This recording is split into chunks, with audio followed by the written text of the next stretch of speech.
Real Country 1430 AM and 107.3 FM WRDN. Brian Winnekins from World Dairy Expo, and thank you to our broadcast sponsors, including Compeer Financial, Osteoplastics, UtterTech, Wisconsin Corn Growers Association, Wisconsin Farmers Union, Synergy Co-op, and the Wisconsin Soybean Marketing Board. Joining us right now, Chris Andrews. He is the Central Asia coordinator with Minnesota Soybeans, and because of Wisconsin Soybean Marketing Board, he was able to bring a group over to Wisconsin that it came from Uzbekistan. And Chris, thanks for joining us. And Wisconsin Soybean Marketing Board thought this is pretty important to have these folks from Uzbekistan here because it's something important for Wisconsin soybean growers and Uzbekistan dairy farmers. Yeah, Uzbekistan needs to import all of its agricultural inputs because it's a very dry country. Think Saudi Arabia. And so they could have a very big agricultural industry, but they're going to have to import all of their inputs. So right now they're using very little soy in their dairy feeds. And one of the main goals of our trip here is to teach them how to formulate feed using more U.S. soy. So had a chance to tour how many Wisconsin soybean farms? About 6 in the last few days. Yeah, it's been wonderful. In fact, the tour exceeded all expectations in terms of just the expo itself and also the dairy farms. Everybody was extremely hospitable. We also went to the University of Wisconsin and saw their processing demo plant there, which is state-of-the-art, cutting edge, maybe best in the world, I hear. And so the Uzbeks are on fire, very impressed.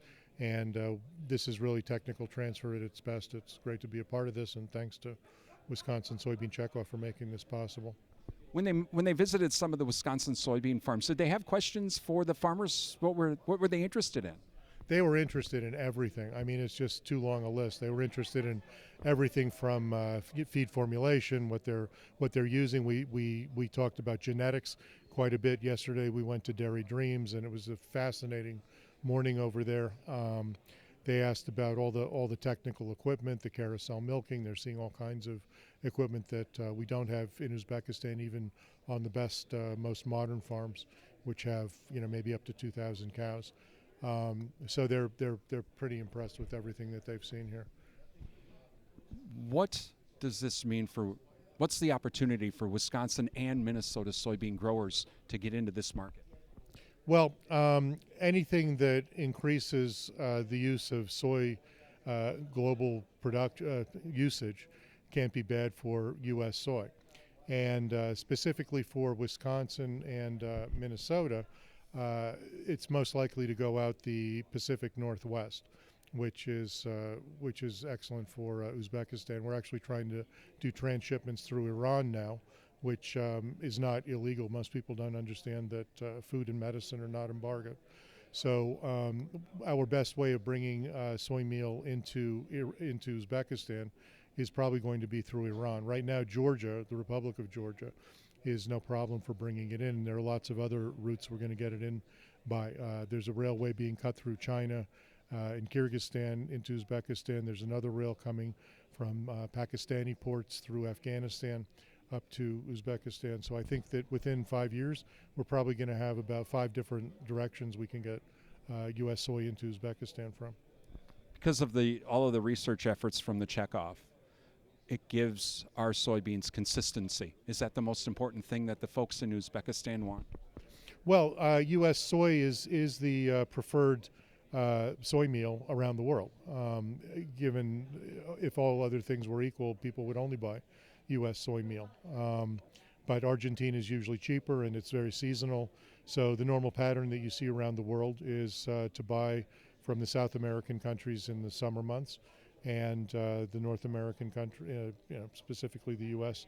in the winter because that's when we're in season, the hemispheres being opposite. We are talking with Chris Andrew. He is the Central Asia coordinator with the Minnesota Soybean Association and the Research and Marketing Program. Chris, this was a great partnership between Minnesota and Wisconsin, both organizations. Do you see more of this down the line? Well, we certainly hope so. Obviously, the northern states have their own group, and they seem to have specific mutual interests because of shipment patterns. And so they tend to work together. And yes, we hope that we see more synergies like this dairy trip is excellent for Wisconsin, and Wisconsin is the center of the world for dairy technology, so it's a natural. Yeah, it's a great thing. We have Texas interested in Uzbekistan for genetics, and of course, if you improve cattle genetics, it's like if you have a Mercedes, you don't want to put bad gas in it. You only want to put the best. So that's that's good for U.S. soy. Great partnership between Minnesota and Wisconsin. Tell you what, that's some exciting news for not only Wisconsin but also Minnesota soybean growers as well. From World Dairy Expo, I'm Brian Winnikins.